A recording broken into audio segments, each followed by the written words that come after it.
البدع والأهواء، أهل البدع العقائدية وأهل البدع السياسية. نقول بيننا وبينكم السلف، بيننا وبينكم الكتب، كان فيقول البدع بيننا وبينكم. الحمد لله رب العالمين، والصلاة والسلام على المبعوث رحمة للعالمين وعلى آله وأصحابه ومن تبعهم بإحسان إلى يوم الدين. Amma ba'd. Pembahasan yang lalu ya ikhwani fillah, nah, kita sampai pada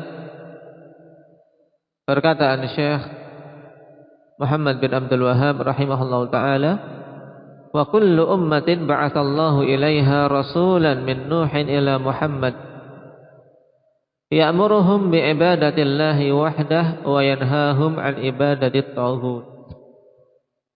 Apa makna dari kalimat ini secara umum terlebih dahulu? Maknanya bagaimana Aba Yusuf?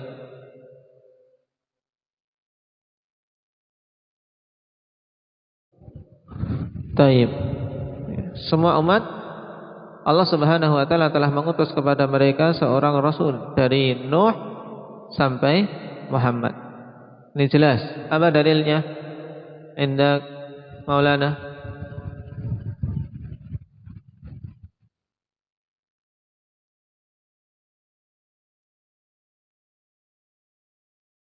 Nah, walaqad ba'atsna fi kulli ummatin rasulan an ya'budullaha wajtanibut taghut. Yang mereka memberikan peringatan dan menyampaikan kabar gembira, menyampaikan perintah-perintah dan larangan-larangan dari Allah tabaraka wa taala. Maka diterangkan ya'muruhum bi'ibadatillahi wahdah, memerintahkan mereka untuk beribadah kepada Allah semata. Apa dalilnya ini? Bahwasanya para rasul mereka memerintahkan manusia agar beribadah kepada Allah semata. Indak Arin.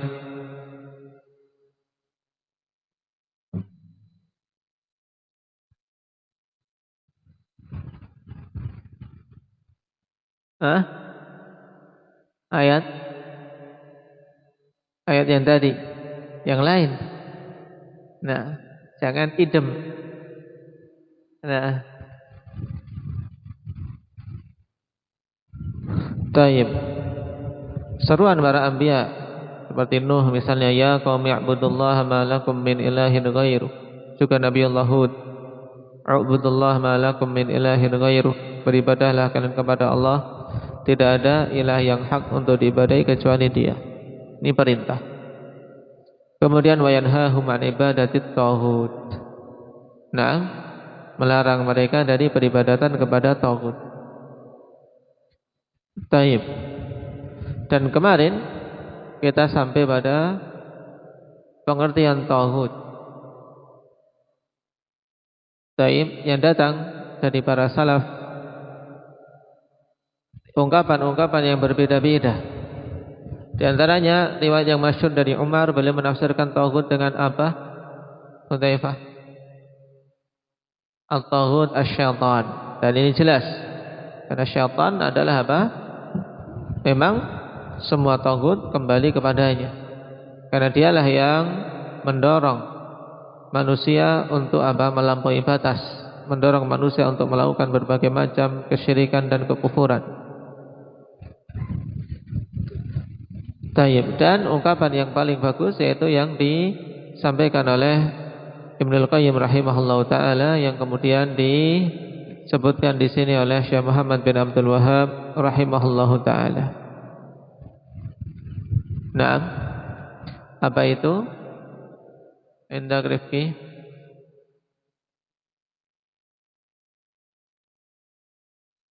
Nah, apa maknanya?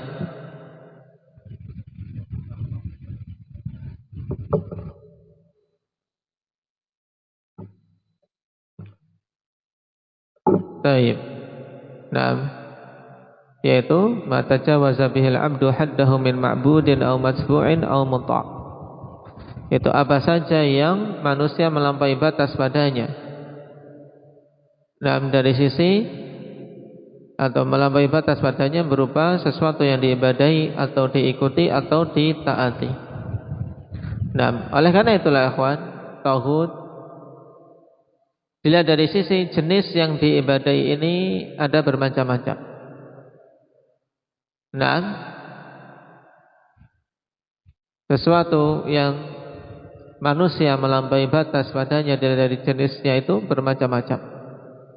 Yang pertama ada yang berupa jamadat, yang berupa sesuatu yang tidak memiliki ruh, seperti bebatuan, pohon-pohon dan seterusnya. Taib, sebagaimana keadaan orang-orang kufar jahiliyah.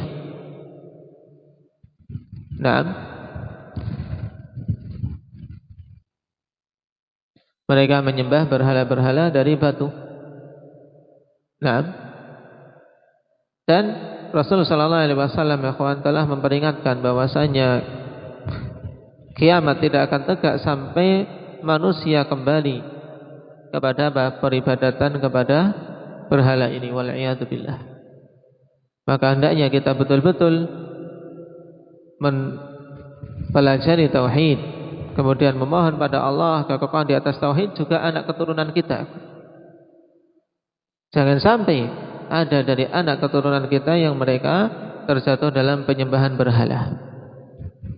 Oleh karena itulah, ikhwan, kalau kita perhatikan pentingnya doa Nabi Ibrahim alaihi salatu wassalam, wajnubni wa baniya an na'budal asnam. Karena bani ini apa? Anak-anak keturunanku bukan anakku sekarang saja, tapi juga apa?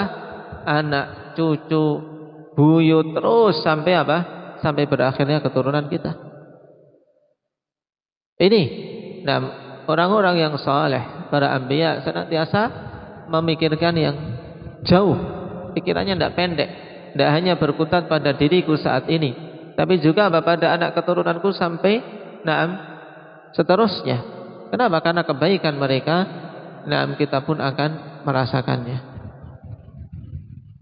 Dalam hadits Abi Hurairah yang diriwayatkan dengan sanad yang sahih, Rasulullah sallallahu alaihi wasallam mengatakan, la taqumu as-sa'ah hatta tattariba aliyatu nisa'i Daus ala dil khalasah. Tidak akan tegak hari kiamat sampai apa? Sampai bergoyang-goyang, yaitu apa? Pantat-pantat para wanita Daus untuk apa? Mereka melakukan penyembahan, pemujaan terhadap Dzil Khalasah. Mungkin menari-nari kah atau yang lainnya pada berhala ini. Dan Dzil Khalasah adalah apa? Berhala kaum Daus yang dulu mereka ibadahi di zaman jahiliyah. Lihat, dari zaman jahiliyah kemudian kelak akan dihidupkan kembali penyembahan terhadap berhala, waliyadu billah.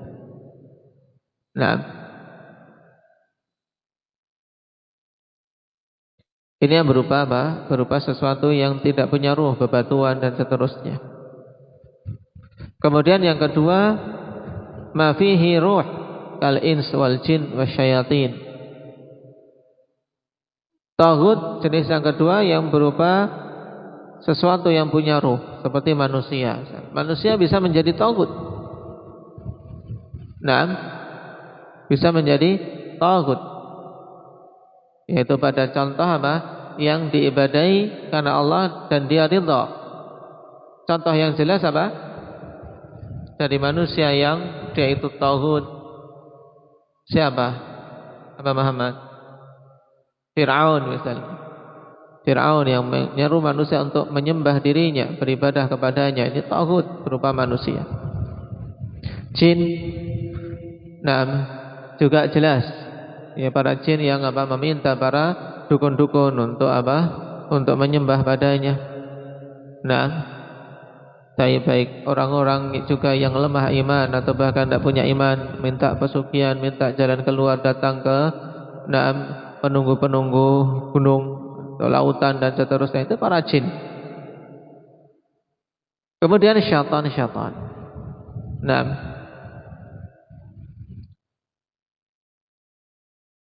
sebagaimana diterangkan oleh Umar at-taghut syaitan. Kemudian pembahasan berikutnya ini dari sisi apa? Jenis taghutnya. Ada yang memang makhluk yang tidak punya ruh, ada yang punya ruh. Baik.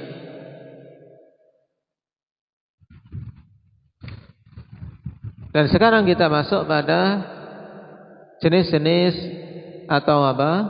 Ru'usut tawaghit, gembong-gembong taghut yang apa? Yang disebutkan oleh Syekh Muhammad bin Abdul Wahhab rahimahullahu taala. Wa tawaghitu katsiratun wa ru'usuhum khamsah. Ini kemarin telah kita ambil satu, yaitu apa? Iblis, la'anahullah. Iblis dari kata apa? Diambil dari kata apa? Indak Ismail. Al-iblas. Kenapa dinamakan dengan iblis? Karena putus asa dari rahmat Allah, sudah tidak akan mungkin dapat lagi rahmat Allah. Iblis dari kata al-iblas, yaitu al-ya'su min rahmatillah, putus asa dari rahmat Allah subhanahu wa ta'ala. Makanya siapa saja yang ikut jalan iblis ini, putus asa dari rahmat Allah, juga apa? Akan celaka. Nah, wala tay'asu min rauhillah innahu la ya'asu min rauhillah illal qaumul kafirun. Jangan kalian putus asa dari rahmat Allah subhanahu wa ta'ala, karena tidaklah putus asa dari rahmat Allah kecuali orang-orang kafir. Kaum yang kafir, di antara yang paling pertamanya ya iblis.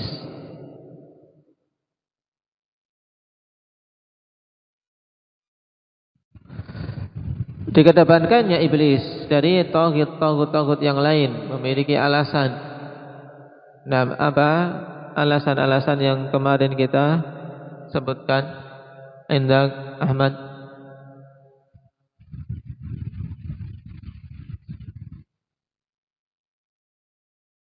Nah, karena iblis adalah sumber asal likulli tawaghit, dan semuanya apa? Bersumber pada iblis, ikhwan. Belajarnya sama iblis. Nah, orang-orang kafir semuanya apa yang mendorong untuk sampai pada tingkatan ini ya iblis. Alam tara anna arsalna syayatin 'alal kafirin ta'uzzuhum azza. Alasan kedua apa? Zakaria.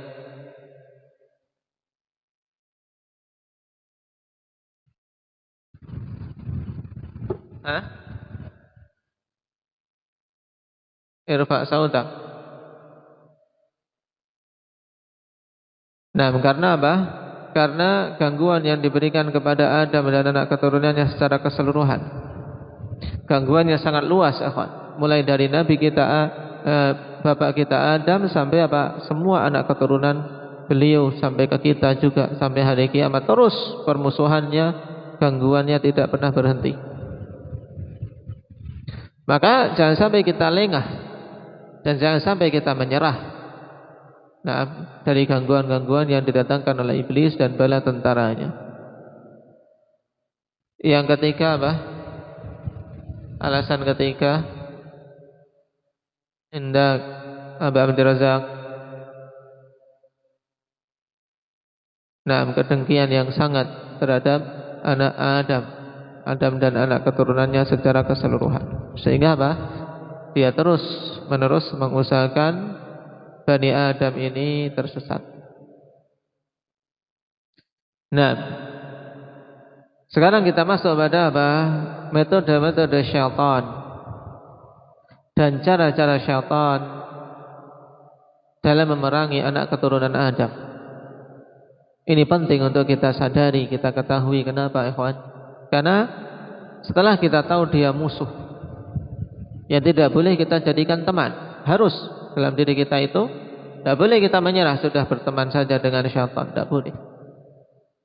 Nah, Allah subhanahu wa ta'ala telah perintahkan, nah, untuk kita menjadikan syaitan sebagai musuh?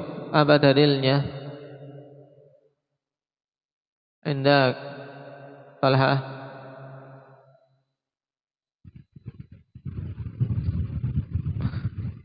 Taib. Inna syaitana lakum aduwwun fattakhiduhu aduwwa. Jadikanlah dia musuh.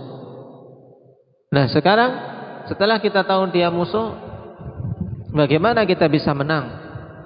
Di antara usahanya yaitu untuk dengan mengetahui metode-metode dia. Kalau sudah tahu taktik syaitan, maka jangan terjebak. Jangan terjebak dengan apa? Taktik syaitan dalam usaha memerangi kita. Karena kita sudah tahu taktiknya, ya kita tinggal menempuh jalan keluar untuk mematahkan dan mengalahkannya. Yang pertama di antara uslub syaitan dan cara-cara dia dalam memerangi kita semua adalah dengan tazyinus syarr. Tazyin asyarr, yaitu apa? Dengan memperindah-indah perkara-perkara yang buruk. Yaitu hal-hal yang buruk diperindah oleh syaitan sehingga apa? Seakan-akan itu sesuatu yang baik. Seakan-akan sesuatu yang bergengsi. Seakan-akan sesuatu yang menunjukkan apa? Modernisasi dan seterusnya. Ini dihias-hiasi. Nah, terus menerus hias-hiasi pada apa? Hati-hati kita.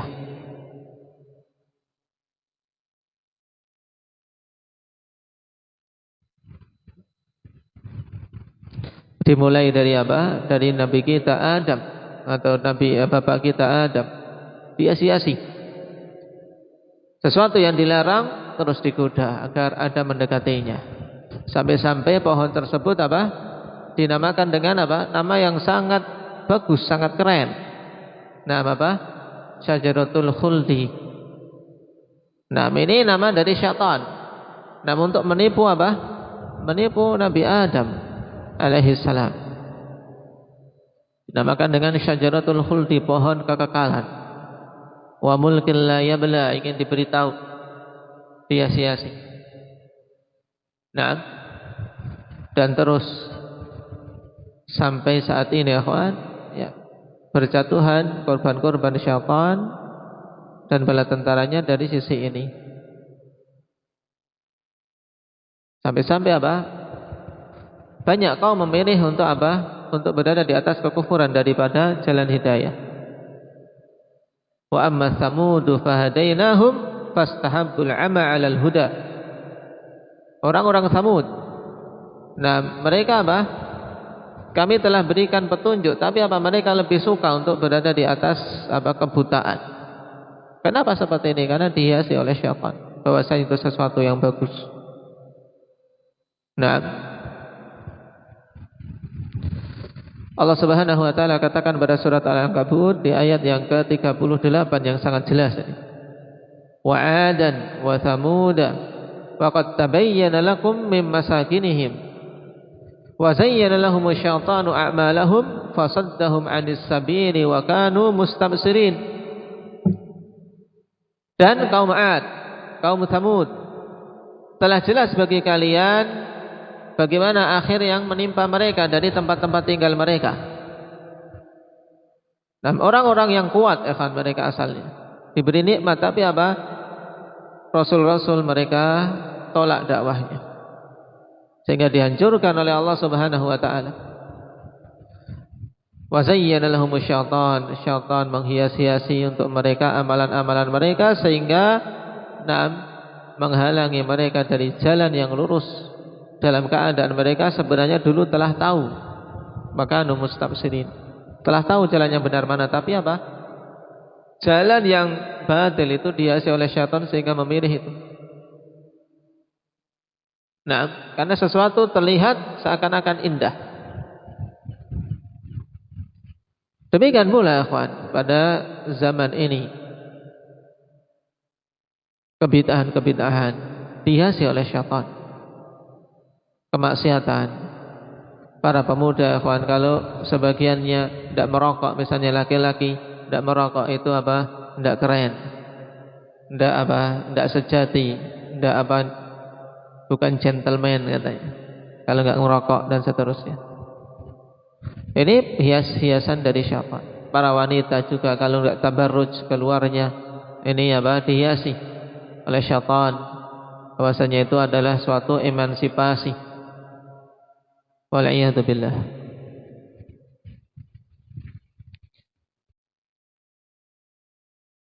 Dan metode awal ini metode yang sangat banyak menimbulkan korban.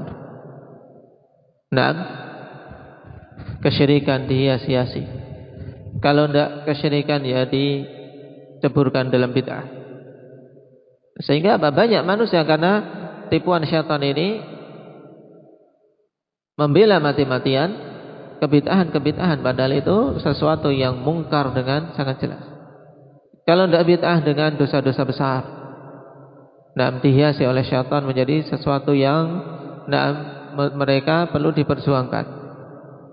Minum khamar pada sebagian kaum, minum khamar merupakan apa? Sesuatu yang bernilai menurut mereka, sesuatu kegagahan, sehingga berlomba menang siapa, paling banyak siapa, kuat siapa, dan seterusnya. Wal'iyadzubillah. Metode kedua at-tashkik fil mu'taqad, yaitu menimbulkan keraguan-raguan dalam keyakinan. Berusaha menimbulkan keraguan-raguan tentang kebenaran yang dibawa oleh Rasul, tentang akidah yang hak. Hal ini sebagaimana dalam hadis yang diriwayatkan oleh Imam Bukhari dan Muslim dari Abi Hurairah. Ya'ti syaitanu ahadakum fayaqul man khalaqa kadza man khalaqa kadza hatta yaqul man khalaqa rabbak. Syaitan akan datang kepada salah seorang di antara kalian kemudian mengatakan siapa yang menciptakan ini, siapa yang menciptakan ini, sampai dia mengatakan siapakah yang menciptakan Rabbmu. Ditimbulkan apa? Keraguan-raguan. Akhirnya oh iya ya, berarti semuanya masih ada yang menciptakan. Terus siapa yang menciptakan Allah? Ini syaitan munculnya dari menimbulkan keraguan-raguan. Maka Nabi SAW bimbingkan fa idza balaghahu falyasta'id billahi wal yantahi. Kalau sudah sampai tingkatan keraguan-raguan seperti ini, maka mintalah perlindungan kepada Allah dan berhentilah. Berhenti, jangan diteruskan.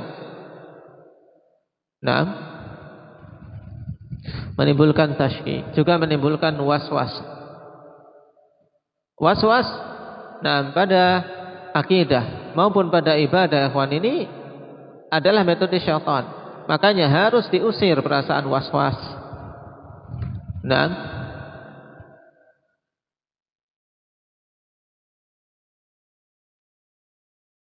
Dan di antara yang paling mengherankan kaum yang menjadikan pokok dari dari agamanya adalah syak. Siapa itu?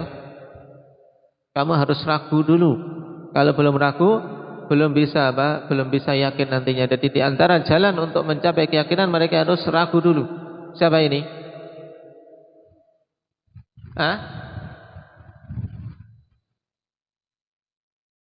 Untuk bisa memperoleh kebenaran kamu harus ragu dulu.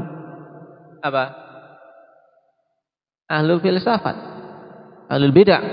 Ahlul filsafat, mereka menjadikan pokok agama syak dulu. Makanya orang yang sudah sholat, sudah rajin ini, kalau sudah masuk ke filsafat, suruh keluar dulu, kamu syak dulu, harus ragu dulu baru cari dalil. Ini sangat mengherankan. Ya, ini adalah syaitan-syaitan dalam bentuk manusia. Kemudian yang ketiga, insa'uhul 'abda dzikrallah, yaitu melupakan, yaitu metodenya adalah menjadikan seorang hamba lupa dalam berzikir pada Allah, dijadikan lupa. Kalau kalian suka lupa zikir, habis sholat lari, ya ini sudah tergoda oleh syaitan. Jangan sampai seorang lupa dari zikir, terutama zikir-zikir yang jelas waktunya. Setelah sholat itu jelas waktunya. Habis sholat ya tenang dulu. Tenang dulu. Tenang, berzikir, ambil sesuai dengan apa? Dengan kondisi kita. Ya Abdullah. Senyum-senyum sendiri, jangan-jangan antum tergoda syaitan ini. Ya. Jangan sampai dilupakan oleh syaitan dari berzikir. Maka anak-anak akhwan senantiasa diingatkan itu. Zikir. Kalau teledor juga yang gede-gede. Kalau ada yang kecil mau pergi dipegang dulu, didudukkan lagi sampai berzikir, kemudian setelah itu pergi. Naam. Istahwadha alaihimus syaitan fa'ansahum dzikrallah. Surat apa ini? Indak Humam. Istahwadha alaihimus syaitan fa'ansahum dzikrallah. Ulaika hizbus syaitan. Ala inna hizbas syaitani humul khasirun. Al-Mujadilah. Naam, yaitu syaitan berusaha untuk apa? Menggoda dengan apa? Melupakan manusia dari berzikir pada Allah. Barang mereka itu orang-orang yang lupa dari berzikir adalah hizbus syaitan, golongannya syaitan. Ketahuilah bahwasanya kelompoknya syaitan, golongannya syaitan itulah orang-orang yang merugi. Oleh karena itulah kawan, dalam usaha manusia untuk bisa lupa dari berzikir banyak hal. Banyak hal. Kalau kita sejak awal misalnya wal'iyadzubillah, jangan kita, seseorang sejak awal sudah jatuh dalam cengkeraman syaitan, maka harus apa? Dia betul-betul berusaha mengingat terus pada Allah Subhanahu wa taala untuk bisa keluar dari apa? Dari cengkeraman itu. Misalnya, seorang di antara syaitan dari kalangan jin yang mengganggu. Taib. Kemudian dia terkena jin. Atau dulunya dia bermain seperti itu. Pada sebagian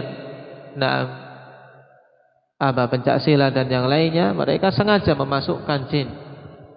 Ketika mengenal dakwah, ingin berhijrah, ya mau tak mau harus dilawan karena sudah dimasukkan. Apalagi kalau yang sudah dimasukkan itu karena dulu memasukkannya dengan dengan keinginan sendiri, keridhaan sendiri, terkadang sulit, harus berjuang sekarang untuk mengusirnya. Ketika diusir pun terkadang ketika seorang lengah, dia akan kembali. Makanya jangan sampai lengah. Jangan sampai lengah. Karena dia terus mengusahakan untuk menjauh dari zikir pada Allah Subhanahu wa taala. Tapi biiznillah, dengan seorang senantiasa mengingat Allah, mereka akan pergi. Dulu ada teman akhwan yang sempat dulu berhubungan dengan para jin banyak. Bahkan ya banyak kerajaan-kerajaan jin tunduk. Di setiap sendi-sendinya ada jin. Bertobat pada Allah Subhanahu wa taala, meninggalkan itu semua. Walaupun sampai di Yaman terkadang masih didatangi. Masih datangi. Taib. Sehingga butuh perjuangan yang kuat, butuh perjuangan yang keras untuk bisa terjauhkan dari itu. Makanya ta'widz terhadap anak-anak sangat penting. Ta'widz. Anak-anak kecil yang belum bisa menjaga dirinya, ya ditakwidz. Perlindungan diberikan oleh orang tua. Wa'idzuka bikalimatillahi tammah min kulli syaitanin wa hammah wa min kulli ainin lammah. Di antaranya ini, aku berikan perlindungan kepadamu dengan kalimah-kalimah Allah yang sempurna dari dari syaitan-syaitan dan dari semua hammah. Karena anak kecil juga terkadang sama hewan-hewan berbisa tidak tahu, hewan berbisa dipegang. Tapi dengan perlindungan itu biiznillah tidak akan termandoroti banyak. Wa min kulli ainin lamah, dan dari pandangan-pandangan mata yang buruk. yang hasad dan seterusnya. Kemudian yang keempat metode syaitan yaitu dengan menimbulkan rasa takut. Takhwifuhul mu'minin min ahlil batil, ditimbulkan rasa takut terhadap ahlil batil, ditimbulkan ketakutan. Sebagaimana dalam surat Ali Imran, innama dzalikumus syaitan yukhawwifu awliya'ah fala takhafuhum wa khafuni in kuntum mu'minin. Ini itulah syaitan yang senantiasa menakut-nakuti wali-walinya, sehingga wali-wali syaitan senantiasa dihantui ketakutan. Maka jangan kalian takut kepada mereka, tapi takutlah kepadaku semata jika kalian itu beriman. Metode yang terakhir, yang kelima, yaitu dengan al-ghina wal musiqi wal mar'ah wal musyarakah fil aulad. Yang kelima ini yang yaitu dengan nyanyian-nyanyian musik wanita, dan juga dia bergabung dengan anak-anak. Dan ini diantara metode syaitan yang juga sangat berhasil, karena hati tidak akan bergabung antara Al-Quran dengan musik. Dalam surat Al-Isra ayat yang ke-64, Allah Subhanahu wa taala katakan, wastafziz man istata'ta minhum bisautika wa ajlib 'alaihim bi khaylika wa rajlika wa syarikhum fil amwali wal auladi wa'idhum wa ma ya'iduhumus syaitanu illa ghurura. Yaitu Allah Subhanahu wa taala perintahkan, kerahkan semua usaha yang kamu mampu dengan suaramu, yaitu dengan menyanyian-nyanyian, musik-musik. Nah, kemudian bergabunglah dengan harta dan anak-anak mereka. Kemudian berikan janji-janji kepada mereka. Janji-janji palsu dari syaitan. Dan tidaklah syaitan menjanjikan kecuali tipuan. Demikian pula wanita. Innal mar'ah tuqbilu fi surati syaitan wa tudbiru fi surati syaitan, dalam sebagian hadis yang diriwayatkan oleh Imam Muslim. Sungguhnya wanita itu menghadap dalam bentuk syaitan, dan ketika membelakangi juga dalam bentuk syaitan. Maksudnya dihias-hiasi oleh syaitan sehingga menjadi ujian bagi orang yang melihatnya. Nah, karena ini fitnah yang besar, makanya berhati-hati. Juga diantara janji-janji syaitan yaitu menjanji-janjikan dalam benak manusia kefakiran. Maksudnya yaitu ditimbulkan angan-angan, kalau aku nggak gini fakir, kalau aku nggak gini bisa makan apa, kalau aku beribadah, kalau aku waktu ada azan kemudian menutup toko, nanti ada rezeki yang terlewatkan, ada pembeli yang pergi, langganan jadi bubar. Ini adalah janji-janji yang dimunculkan oleh syaitan. Asy-syaitanu ya'idukumul faqra wa ya'murukum bil fahsya. Syaitan itu menimbulkan janji-janji pada kalian itu kefakiran, yaitu ditimbulkan kekhawatiran-kekhawatiran terus, dan memerintahkan kepada perbuatan-perbuatan keji. Ini diantara metode-metode syaitan yang wajib untuk kita berhati-hati darinya. Nah, dari sekian banyak metode untuk kita bisa selamat biidznillah azza wa jalla, yaitu dengan mengetahui itu dan memohon pada Allah Subhanahu wa taala perlindungan. Nasallallahu taufiq lima yuhibbuhu wa yardahu walhamdulillahi rabbil alamin.